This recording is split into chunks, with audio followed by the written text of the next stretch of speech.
Doon tayo sa view. Ano to? Paano to binubuksan? Buksan ba to? Wala sa bundok eh. Ah, wala siyang flooring. No? Dito lalagyan eh, no? Dito lalagyan. Parang ang laki ng ano. Sa Bulacan.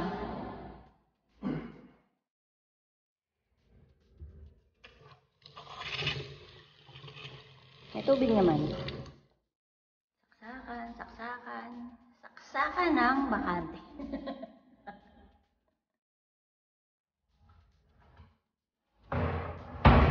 Pero in fairness, maganda yung kulay nila. Appreciate ko yung color ng ano. Color ng... Saka na.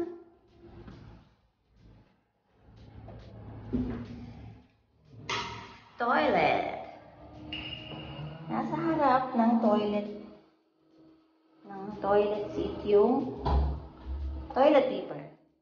Ganda, di ba? Dito lalagyan ko siya ng salamin. And dito lalagyan ng washing machine. And then dito, shower. Hindi na? Enclosure pa tayo? Tapos, mag-heater pa ba tayo? Mainit naman sa Pinas, mag-heater pa ba tayo? Yan. Lalagyan namin siya ng shower enclosure dyan. Tapos, washing machine dyan. Salamin dito. Smart mirror. And that's the toilet. Ayan ang breaker. At ito ang pinaka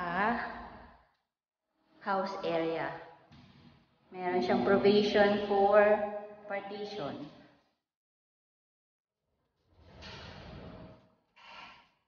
Ayan, marami pong bintana kasi corner unit yung unit namin.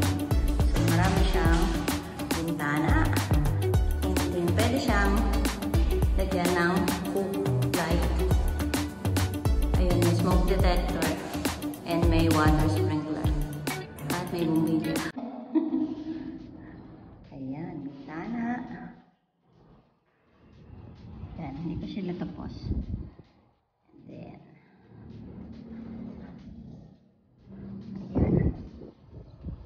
ayan. Ito, hindi ko maintindihan yung parking na to eh. Naguluhan kami dyan sa parking na yan. Ayan, may provision siya for 2 window type na AC. Pero pwede rin siguro kung lagyan to ng split type. Tapos open yung top.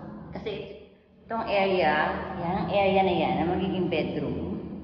And then this area, yung magiging living area, dining area, at doon maglalagay ng fridge or microwave, then countertop, lalagyan siguro ng countertop doon, whichever is better.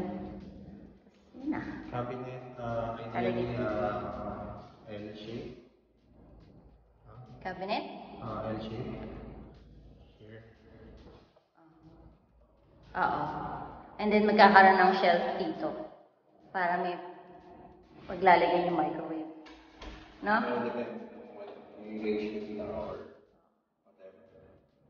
Pwede rin natin lagyan ng range hood yung ilalim. Kung lalagyan natin dito ng countertop, tingnan natin. Or dito maglalagay tayo ng countertop, tapos fridge.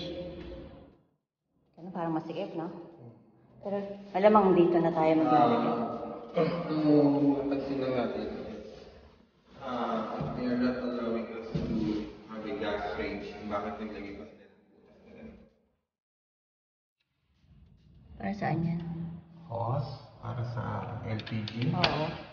So, Or baka naman sa sakalan. Kasi may saksakan sa ilalim. okay.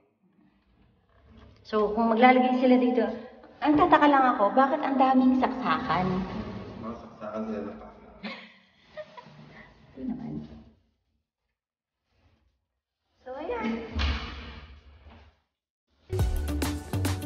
So we're planning to furnish this apartment soon or have it rent sooner